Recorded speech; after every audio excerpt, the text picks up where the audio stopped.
안녕하세요. 특파원 K입니다. 전 세계에 독특하고 신기한 건물들이 많이 있는데요. 그 중에는 도대체 저걸 어떻게 지었지? 라는 감탄사가 절로 나오는 건물들이 있습니다. 그런데 감탄이 절로 나올 만큼 신기해서 눈을 떼지 못하는 건물들 중 상당수가 바로 한국의 기업들이 지어 올린 건물들입니다. 현재 한국의 건설사들의 시공 방식은 거의 신의 경지에 올라섰다고 해도 과언이 아닐 정도로 짓고 있는 건물들이 하나같이 독특하고 신기한 모양을 띠고 있는데요. 그 중에서도 설계도 자체가 잘못되었던 엄청나게 거대한 건물을 멀쩡하게 지어 올려서 전설이 된 사건이 있습니다. 이 건물은 피사의 사탑보다도 기울어진 기울기를 가지고 있어서 더 놀라움을 자아냅니다. 그럼 자세한 소식 지금 살펴보겠습니다. 여러분, 두바이의 심장이라 불리는 건물 부르즈 할리파를 아시나요? 부르즈 할리파는 우리나라 기업인 삼성물산이 지은 건물인데요. 다른 말로 버즈 두바이라고도 불리는 이 건물은 두바이의 탑이라는 의미를 가지고 있습니다. 이름에 걸맞게 첨탑이 830m의 높이를 자랑하기 때문에 그야말로 현존하는 바벨탑이라는 별명을 가지고 있습니다.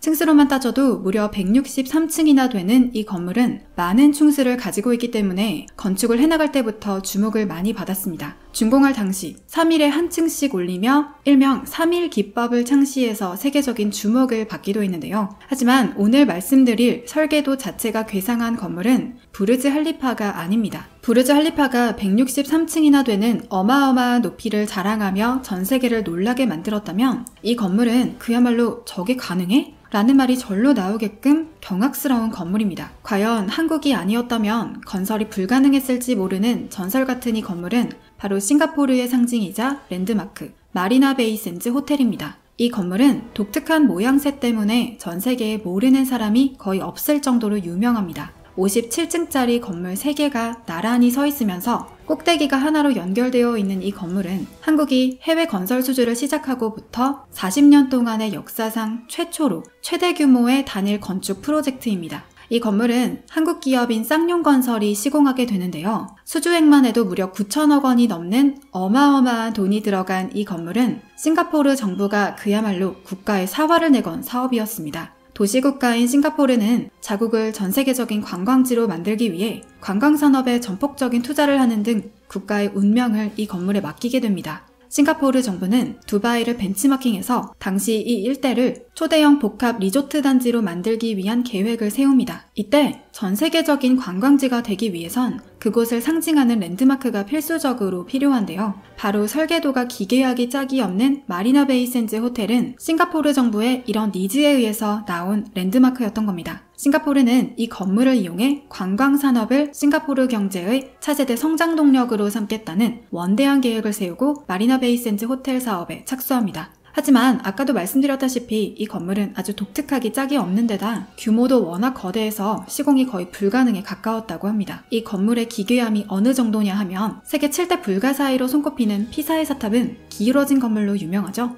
그런데 그런 피사의 사탑 기울기인 5.5도보다도 무려 10배가량이 더 기울어지게 설계됐습니다. 이 건물의 시공이 얼마나 어려웠을지 감히 상상이 안 가는데요. 이 건물을 이렇게까지 기울여서 만들고자 했던 이유는 싱가포르의 국가적 상징인 한자, 사람인의 형태를 표현하기 위함이었습니다. 애초에 기울어진 형태의 건물 자체가 시공이 워낙 까다롭고 높은 기술력을 요구하기 때문에 실제로 마리나베이 호텔에 입찰 당시 상당수의 해외 건설사들을 포기하게끔 만들었습니다. 피사의 사탑의 경우 건설 이후 현재까지 700여 년간 쓰러지지 않은 것은 사실이지만 쓰러지지 않게끔 하기 위해 준공 이후부터 매년 어마어마한 보수 공사 비용이 들어가고 있습니다. 사실 피사의 사탑은 처음부터 의도하고 기울어진 것이 아닙니다. 짓다 보니 기울어진 것인데요. 건설 기간만 무려 200년이었던 피사의 사탑은 1173년부터 짓기 시작해서 1372년까지 세 차례에 걸친 공사 끝에 비로소 완공됩니다. 시간이 200년이나 오래 걸린 것은 기울어진 건물을 계속 보강하느라 시간이 지체되었기 때문입니다. 피사의 사탑을 지을 때 쓴 모래가 연약한 충격토였기 때문에 기울어짐이 지속적으로 발생하기 시작했습니다. 1차 공사 이후 지반 침하로 기울어짐이 처음 발생한 이후 2차 공사에서 보강 작업을 했지만 탑은 속절없이 계속 기울어갔습니다. 완공 후에도 약 600년 동안 조금씩 기울어져 1990년대에 들어서는 거의 붕괴 직전까지 이르게 됩니다. 관광명소인 피사의 사탑을 어떻게든 살리고자 이탈리아 정부는 갖은 방법을 모두 동원했고 결국 현재는 기울기 5.5도인 상태에서 더 이상 기울어지지 않고 멈춰있는 상태입니다. 하지만 이 기울기를 유지하기 위해서 어마어마한 비용이 매년 들어가고 있는 상황입니다. 애초에 피사의 사탑의 전례에서 보듯이 기울어진 건물을 짓는다는 것은 시공도 어렵지만 건물을 다 지은 뒤에 어떤 일이 발생할지 모르기 때문에 시공사들도 선뜻 자신이 짓겠다며 나서는 곳이 없었습니다. 싱가포르 또한 굉장히 어렵고 까다로운 설계임을 감안해서 시공사를 선정하는 기준을 아주 까다롭게 만들어 시공사 선정까지 시간이 오래 걸렸는데요. 결국 최종적으로 4개의 건설사로 압축되었는데 그 중에서도 너무나 새롭고 창의적인 설계도와 건물 디자인에 대해서 어려움을 느낀 건설사들은 아무래도 설계도 탓에 시공이 어려울 것 같다 라며 슬쩍 발을 빼는 모습을 보였습니다. 하지만 유일하게 단 한 곳만 이거 우리가 지을 수 있다 라며 자신 있는 태도를 보였는데요. 바로 쌍용건설입니다. 당시 쌍용건설은 건축가의 디자인을 최대한 살려서 건축할 수 있다고 자신했고 쌍용이 다른 건설사들에 비해 비교적 비싼 금액을 제시했음에도 싱가포르는 한국 기업을 믿고 쌍용건설에 손을 들어주었습니다. 하지만 시공 과정에서 우여곡절은 수시로 터져나옵니다. 시공 전 시뮬레이션을 돌려본 결과 기울기가 기울어진 채로 지어야 하는 동쪽 구조물이 8층을 짓기도 전에 붕괴된다는 절망적인 결과가 나와버린 것입니다. 결국 쌍용건설은 긴급 회의에 들어가게 되고 다 같이 머리를 맞대고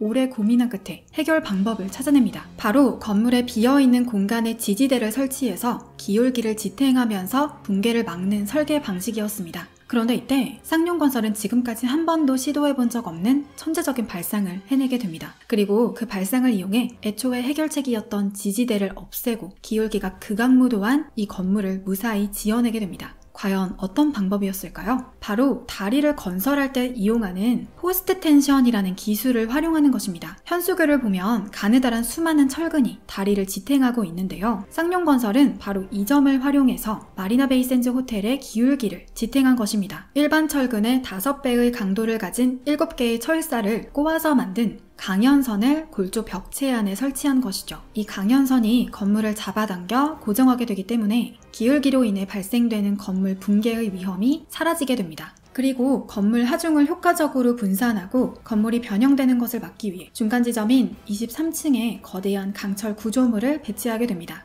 위기에 좌절하지 않고 창의적인 발상을 통해 저 극악무도한 설계도를 현실로 만들어낸 쌍용건설이 정말 대단하다는 말밖에 나오지 않습니다. 그런데 활용 정점은 바로 건물 꼭대기에 있습니다. 건물 3개를 나란히 연결시키는 배 모양의 옥상이 배치되어 있는데 도대체 저걸 어떻게 얹었냐는 것입니다. 쌍용건설의 관계자에 따르면 길이 343m, 최대 높이 16.4m, 전체 무게 6만 톤에 이르는 옥상 스카이파크를 3개의 타워 위에 지붕처럼 얹는 일은 정말 역사적인 도전이었다라고 인터뷰했습니다. 쌍용건설은 이 배를 옥상에 얹기 위해 반조립 형태로 올려 타워 위에서 마무리 조립을 하는 방식을 사용했습니다. 대략 75m 정도의 크기에 700톤을 가진 구조물을 조립한 후 대형 크레인을 이용해 200m 상공으로 끌어올리는 일은 불가능에 가까웠습니다. 오죽 어려웠으면 한 개의 철골을 들어 올릴 때마다 무려 16시간이 걸렸다고 합니다. 심지어 끌어올린 철골 구조의 무게도 무려 7,700톤이나 되었으며 연결해야 할 타워들의 간격도 각각 36m, 37m에 달했습니다.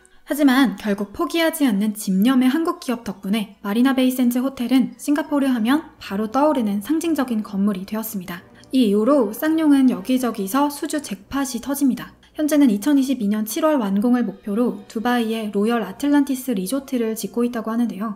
요즘 우리나라 건설사들의 건축 기법이 거의 신의 경지에 오른 것 같습니다. 시공 과정에서 발생하는 절망적인 상황에도 좌절하지 않고 끊임없이 천재적인 발상과 창의력을 통해 위기를 돌파해가는 한국인 DNA 덕분에 쌍용건설을 포함한 우리나라 건설사들은 해외에서 실력을 인정받고 있는 뿌듯한 모습입니다. 그럼 오늘 준비한 소식을 마치겠습니다. 시청해주신 여러분 감사합니다.